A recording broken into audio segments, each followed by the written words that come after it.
A student and lecturer from UWE have found a way of using a smartphone to tell whether a drink has been spiked. They've added a series of chemicals to drinks which then turn red if they are contaminated with a date rape drug. Liz Beacon has been along to their lab in Frenchay to see how the test works. As part of his final year project, Anselmo and his lecturer developed a test which may one day help police to detect drink spiking. If the drug GHB is present, then the liquid turns red. And a smartphone app can detect quite how much of the drug is present.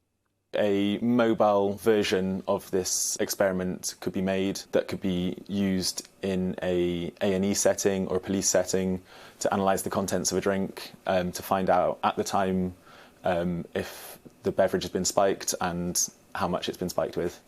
The use of the smartphone is what's impressed the scientific community. The findings have been published in a well-respected journal, and Anselmo's lecturer is very impressed. Normally this would have been something more like master's level, really, to actually get this sort of level to the actual point we've got to. And to actually publish a paper in a forensic journal as well, in terms of actually international recognised forensic journal, we've done very well indeed. Nationally, there were nearly 5,000 suspected cases of spiking last year. Currently, police rely on urine or blood tests to prove if an offence has taken place. They welcome this new way of testing, as spiking is still something they're trying hard to combat.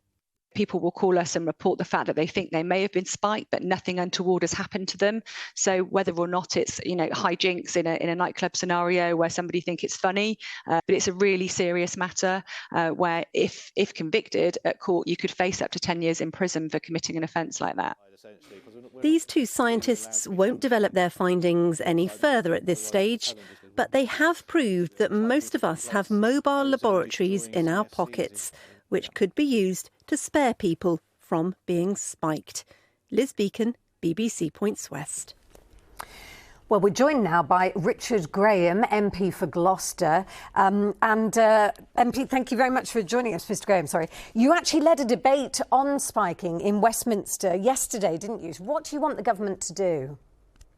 Well, I think it's time to amend some of the laws around this, which have been around since 1861, and update them with modern terminology. The young generation know lots of things that are grouped in that act as spiking, whether it's of the body or of a drink or of food. And some of it might be done, as your reporter was saying, for hijinks, for reasons of trying to be cool.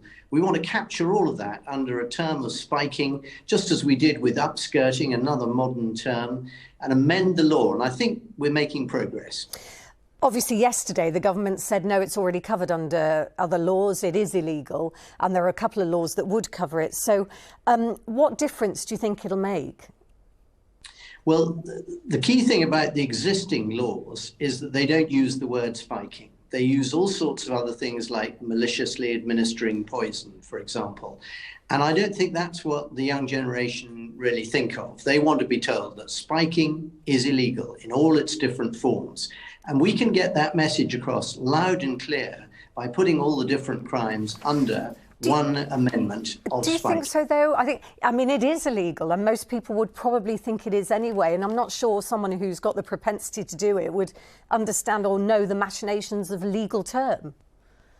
So it's interesting that actually police chiefs, the crime and police commissioners, as well as MPs from across all parties, absolutely see the need from our own surgeries and those who haven't reported cases of spiking to make the term illegal. It's not about introducing a new law, which you're quite right, the government has rejected, but about amending existing law in ways that we've done it for other things in order to make them more relevant for a new generation. And I believe it can be done, I believe it should be done, and I think there's a good chance it will be.